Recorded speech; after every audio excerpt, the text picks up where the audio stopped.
preparado un conto para contarles. Empezades. Somos os nenos e nenas de cuarto do colexio de Quintela. Vimos contar un conto portugués, adaptado por Xosé Ballester e ilustrado por Óscar Villán. Titúlase O coelliño branco.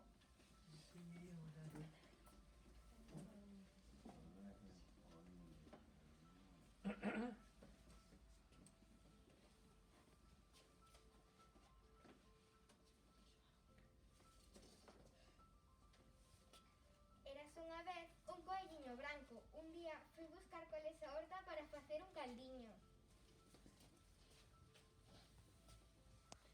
Cando o coelliño volveu a casa, atopou a porta pechada e pezou nela.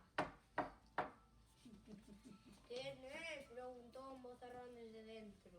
Son eu, o coelliño branco, que veño da horta de coller cores e vou facer un caldiño. Pois eu son a cabra